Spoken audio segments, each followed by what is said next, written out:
Kita juga tersambung melalui hubungan satelit dengan pengusaha dan politisi Partai Gerindra Sandiaga Uno. Mas Andi, selamat malam. Selamat malam Mas Vito, selamat malam Bang Raden, dan selamat malam Bu Yeti.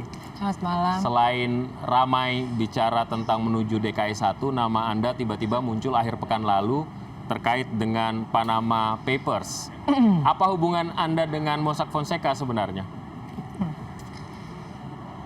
Sebetulnya saya sudah step down dari bisnis sekitar 1 tahun yang lalu, dan tentunya sudah tidak mengikuti detail bisnis lagi. Tapi melihat perkembangan Panama Papers itu memang dalam proses investasi dan proses merger dan akuisisi maupun proses membawa modal dari luar negeri, banyak sekali penyedia jasa offshore services ini memberikan structure yang akhirnya lender atau para investor itu meminta.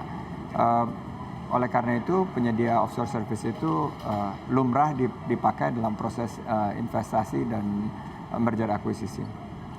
Nah, sekali lagi, apakah ada hubungan langsung Anda dengan firma hukum di Panama itu sebelumnya? Saya lagi mencoba cek sama teman-teman yang sekarang menanganinya di corporate secretary di grup kami. Saya nggak memiliki data-data khusus tentang itu, tapi apakah kita melakukan hal-hal yang di luar hukum itu kita bisa jamin tidak. Apakah kita melakukan tax avoidance itu jelas saya bisa jamin tidak. Dan selama ini kegiatan investasi kita adalah menciptakan lapangan kerja, membangun infrastruktur di sini selalu dengan in full compliance with the law dan juga in full compliance with all our tax obligation.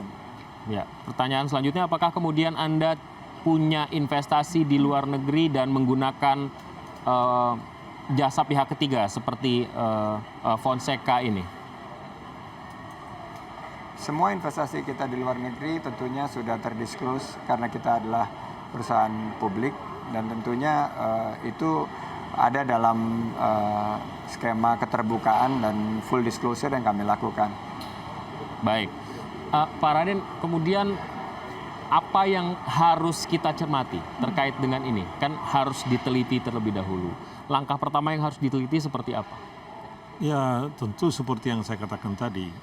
Ini kan 3 hal tadi itu yang mungkin. Satu adalah memang ini transaksi biasa saja. Karena itu adalah untuk kemudahan. Jadi ya bisa ditanya. Artinya kalau memang data-data yang sudah ada itu, tentu nggak usah. Sorry, saya potong. Yang paling mengemuka itu kan paper company.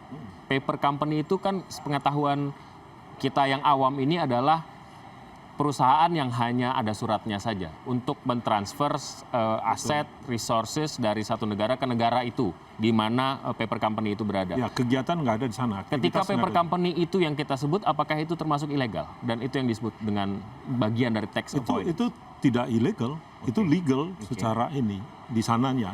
Persoalannya adalah yang kita katakan tadi, yang ilegal itu kalau dia melakukan misalkan seperti transfer pricing situ.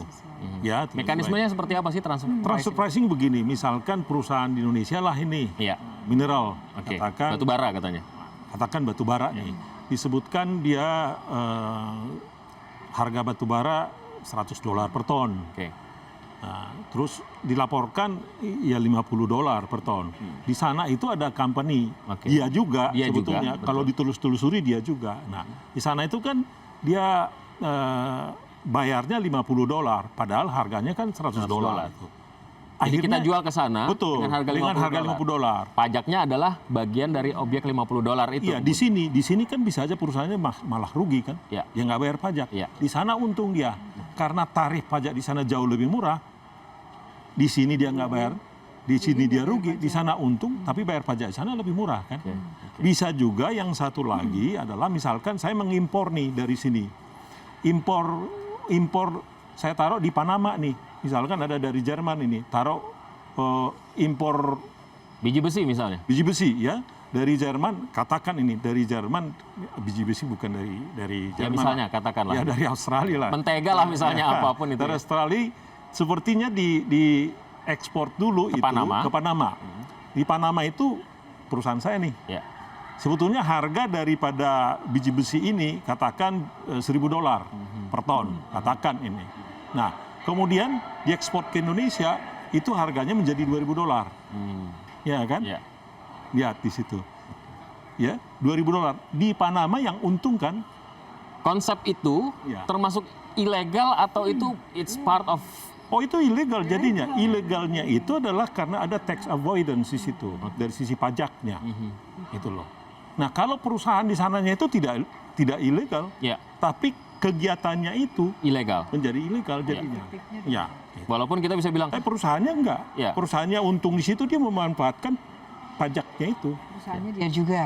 ya walaupun Nah, itu baru jahat, persoalannya sekarang itu yang harus diteliti, yang saya katakan tadi. Perusahaan itu perusahaan siapa? Siapa? Kalau dia juga kan hanya itu rekayasa. Kalau Kalau itu kan kalau- ada kalau gitu tiga kan- tadi, makanya saya katakan tadi kita jangan langsung menjudge, itu diteliti, itu yang saya katakan. Itu data sudah ada, baiklah diteliti. baik. Mas Andi, ini kan sebenarnya Panama Papers ini sudah terbuka sekali sejak akhir pekan lalu. Dan nama Anda adalah nama yang paling sering disebut. Ada beberapa nama lain, tapi karena Anda banyak menjadi idola barangkali begitu ya. Nama Anda sering disebut-sebut. Apa yang menjadi defense Anda terkait penyebutan nama tersebut dan apakah Anda merasa bahwa itu merugikan Anda dalam kondisi sekarang-sekarang ini? Dijawabnya nanti, Mas Andi. Kami akan kembali sesaat lagi. Tetaplah bersama kami.